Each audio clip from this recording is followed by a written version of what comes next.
right. Estelle Black with MedWorld Advisors. Welcome. Thanks for having me. Good to be here. That countdown is nerve-wracking. It's 30 seconds. I think we've got to dial that back to like 10 seconds. Yeah, it's a big build-up. Absolutely. It is a big build-up. It's a big build-up. Well, hopefully we'll deliver.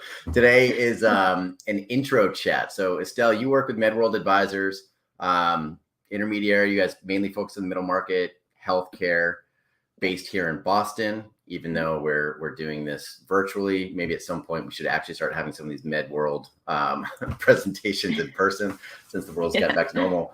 But yeah, I asked you to come on today for an exit prep session, basically on the VDR, on the virtual data room, because exit prep again is just this program for first-time sellers who might know, like, you've heard of a virtual data room, but they don't know really what it is, what kind of data goes in, what role an intermediary plays. And I know that you are just quarterbacking all things data room with MedWorld. So you agreed to pop on and just run through that with me for the exit prep session. So thank you. Yeah, happy to be here. Thanks for asking. Appreciate it. All right. And we'll aim for about 20 minutes, but really we'll see where the conversation goes. Basically, I just love to cover kind of when the diligence process really starts for the seller and what kind of information they should be compiling for whatever goes into that data room. And then really the role that an intermediary will play, like with MedWorld. If you guys can maybe speak to one of your engagements anonymously, obviously just use that as a reference. I think that would be super helpful. But maybe if we could just start with the general outline, what is the VDR? How does the intermediary play a role there? What info goes in? And I'll just shut up and let you run with it. Sure. Yeah. Happy to go into it. So I guess to start, a VDR, virtual data room. It's a tool that's used in the M&A process, and it's a couple different things. It's a repository of information. It's also a living organism, really, that's used throughout the M&A process. And what it holds really is the seller's information that's going to become important for a buyer during a transaction. So what's different about a VDR as opposed to, let's say, a Dropbox or even Google Drive is the level of security that it has. So with a VDR, there's more levels basically of data protection, which is important in any industry. MedWorld, as you mentioned, is a healthcare focused M&A advisory firm. And so we need those extra levels of data protection and confidentiality to adhere to some regulations within our industry. Additionally, a VDR is really important because it allows you to have control of who's entering the room. So who's seeing the information, not only who's seeing it, but when they're seeing it. And you have that visibility and that level of control, which is really important when you're working through an M&A process. So that's kind of what a VDR is. And I guess I'll go into next. When is a good time to really start using a VDR? So yeah, I think just on that point, let's just chat about that for a little bit. So you guys are using whatever software you're using. You don't need to disclose it, but there's a number of solutions out there for the VDR. Yes. And the main point that you're saying, you have a ton of people who are just throwing this stuff in the Dropbox. And Dropbox has some nice functionality with security, but the VDR is typically something that the intermediary will provide for a seller, right? So the seller is not providing their own VDR. You at MedWorld, you're going to set everything up and you've got the whole process set, right? So you're right. So we'll get to who you let in there, but when you're talking about security and tracking with the VDR, that plays a big role, right? You want to see who's logging in multiple times because maybe that indicates, hey, they're really interested in the deal. Maybe who popped in there for 2 seconds and hasn't come back. They just kind of ghosted the VDR. Well, maybe you deprioritize them. I think an intermediary. I know you are doing a lot of that, but MedWorld, any intermediary, good intermediary like MedWorld, will focus on that and try to use the VDR as a tool to assess the buyer interest on an ongoing basis once they're in there. So absolutely. And then so then you were popping into timeline or whatever your next step was. Absolutely. Yeah. So I think that, aside from telling you what the VDR is, I just want to say when is a good time to really start using a VDR. And so while there's not one specific time where you should start using a VDR, we like to start our clients earlier in the process in using one and building one. So we do some pre-due diligence work with our clients early on in the process, which kind of gets them into the exercise of what a VDR is, as well as what documentation is going to be going into the VDR. So first-time sellers, you guys maybe have never been through this process before, and you have no idea exactly what is going to be looked at by a potential buyer. And it could be anything at the end of the day. So what's important in an M&A process, and what can kill an M&A process very quickly, is time. So the earlier you start a pre-due diligence process using a VDR, creating an internal VDR before a potential buyer even comes in, is going to save you time down the line, because you're going to be gathering that documentation, engaging partners that you may need to in order to get the information that you need as well. So we always recommend that starting creating a VDR early on in the process and beginning that due diligence process earlier is going to just make you more successful later on. Yeah. And so I know you guys have a really regimented process for this, which you're on the front lines of. So, Yes. At MedWorld, for example, you're probably going to be one of the first people who meets with the client and goes through that checkbox and starts going through the information for from a gathering standpoint, like you're highlighting, but also like maybe that information is just not good enough. I mean, some of your engagements might be a few years before you're taking them to market. So I think in terms of just fleshing that out and, leading with what goes into the VDR, but then actually, just digging through the information from there, this is a great process just to begin that conversation. Yeah. In doing so, you're really giving yourself more time, which is going to become important later on. And whatever work you do now is time that you're going to save later on. So starting earlier is always a good thing to do. Got it. So the seller engages with an intermediary. Ideally, the intermediary does have a structured process. So there's someone on the team like Estelle who will quarterback this and just give a roadmap of what's coming. Then once you start opening up the VDR, what are the big items that are going to go in there? And then what are some of the other items that maybe MedWorld likes to put in, either from a business representation standpoint or maybe a sales and marketing standpoint, that will help position the business as well as it can be from within the VDR? Yeah, so I think first I'll mention that there's different levels for who and when people are going to go into the VDR, as well as what they're going to see. So there's two levels. There's level 1 and level 2.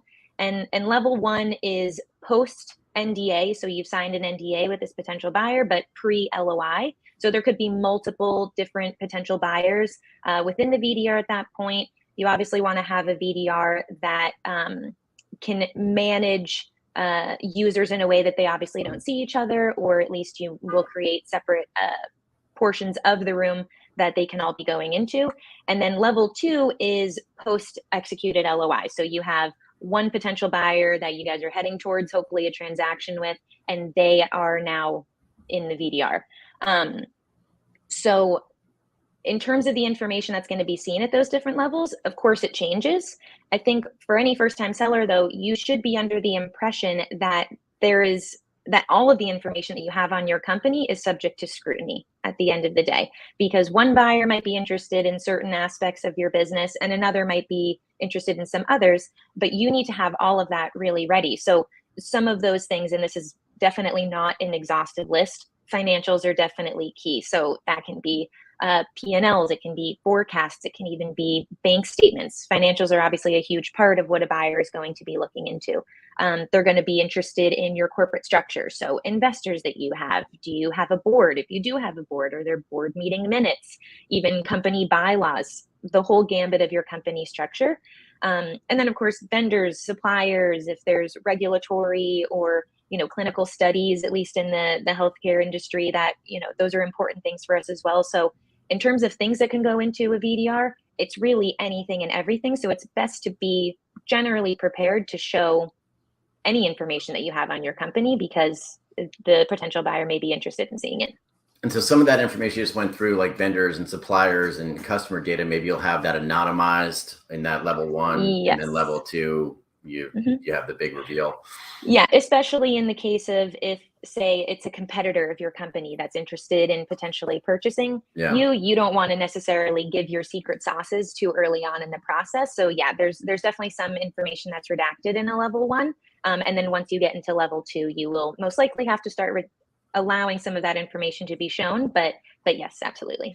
And so to clarify, if a seller engages an intermediary, you are doing all of this for them. Like you're setting up the VDR, and they obviously have to give their blessing for any data that goes in there and presentation, et cetera. But once that's done, it's you, and you're approving, maybe with the seller's blessing, who gets into the level 1, VDR, or maybe that's just you without the seller's approval. But then level 2, obviously you have to have a conversation with the seller. I guess with your role, you get people into that level 1, and they're probably asking for a lot of information that you don't want to give up. That's all managed by the intermediary. As a seller, if I'm working with an intermediary, with a good intermediary, you're pushing back on someone who's in that level 1 and they want to get the customer data. You're determining what is appropriate at what stage, and you'll tell the seller what to do there, right? Yeah, absolutely. And I mean, the advisor role, the intermediary role at the end of the day is a link between the buyer and the seller.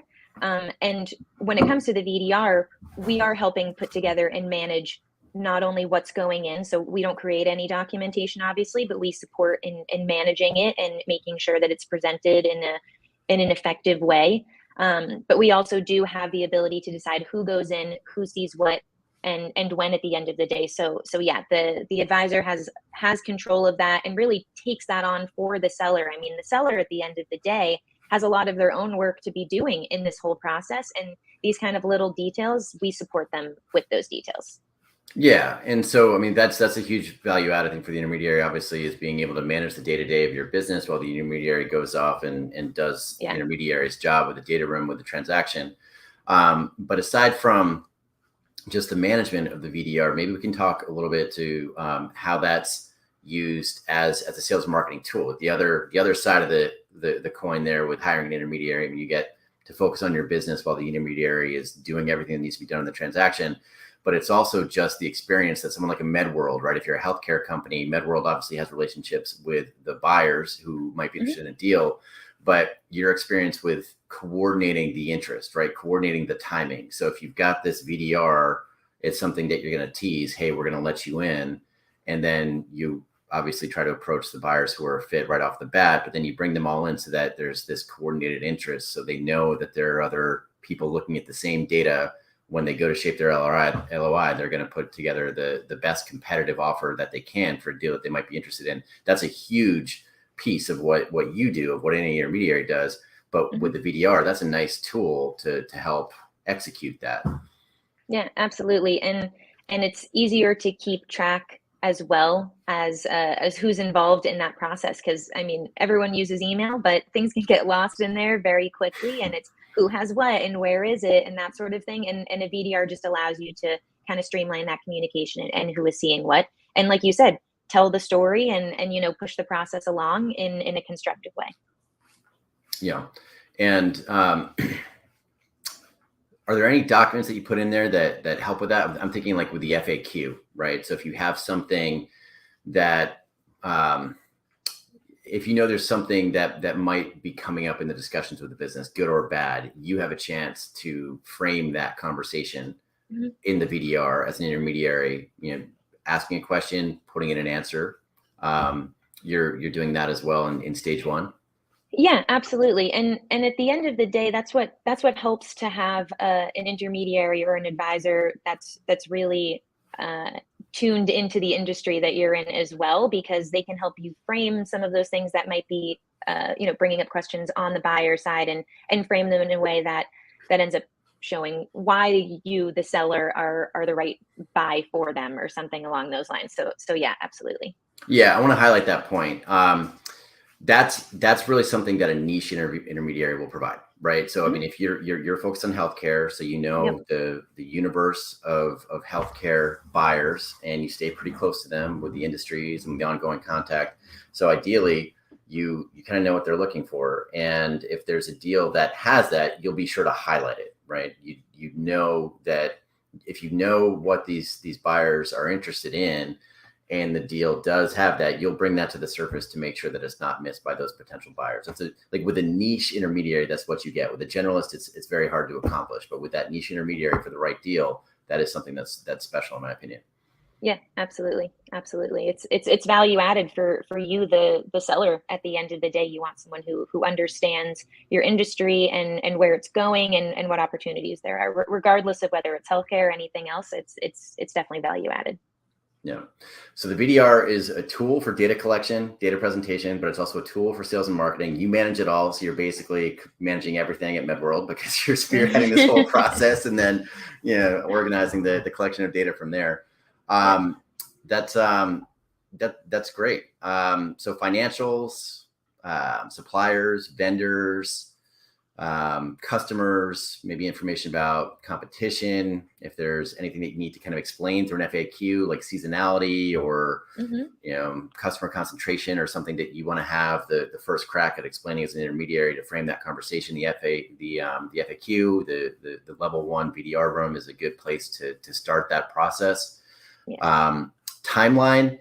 So I know it's different for every deal, but you do have, like with lower middle market deals, that's typically what you guys are focusing on. You are trying to do a coordinated, like IOI to LOI, and you have a time frame where you're opening this thing up and then you're pushing it to LOI. So you're drumming up that interest in a period of time with bookends, right? You are doing that with the VDR. Yes, and I guess, like you said, it's different for every case at the end of the day. So it's not necessarily, I can't tell you it's going to be 1 month in or 2 months in that you open it to potential buyers, whatever it is. It really depends on the specific situation. But the VDR itself, even just internally along, with the advisor and with the client, the seller, you can start the VDR as soon as possible and have that already building before you even get to that point of having a level 1 and of course a level 2 enter into the VDR. We can start building it as soon as we really engage with you, because at the end of the day, the effort that you put in now is only going to help you later on. Yeah. Really interesting. And then once it's open up, you can structure the conversation internally and with the seller according to the activity that's taking place in the VDR. So if someone is, if there's a buyer who's downloading the list of competitors or opening and looking at the list of anonymized competitors over and over and over again, that might be somewhere where you want to start the conversation when you get that buyer on the line. Yeah, absolutely. Right. And even later on in the process, we as advisors can help shape the data room so that the information is disseminated to the buyer in a way that's effective for them too, because they're going to be coming in with their own questions, their own ideas, and the way they want to see the information. And we can help support that as well later on in the process. Yeah, and put together a valuable conversation in a limited amount of time because we're all very busy. So that's great. Yes, exactly. All right. Exactly. Well, I know how busy you are, Estelle. So I appreciate you taking the time to come on and do this. I think it's going to be really valuable for the sellers going through exit prep and really anybody else who's just interested in this topic in a VDR. Yeah. Anything else? We're going to put your contact info. If you're watching this in a video, it'll be below the video. If you're listening on the podcast, we'll throw it in the podcast notes. But anything else in terms of how to find you, how to reach you, anything you want to throw in there before we close it out? Yeah, MedWorld Advisors is on LinkedIn. We are medworldadvisors.com. And like Adam said, we're focused on the healthcare industry, but any questions that you might have surrounding this, I do know a little bit about it if you had any questions. Yeah, day in, day out, this is what you're quarterbacking. That's why I asked you to come on and explain it. So thank you. I appreciate it. All right, Estelle. Yeah, happy to be here. Close out with that. Have a great day. All right, thanks, Adam. Bye.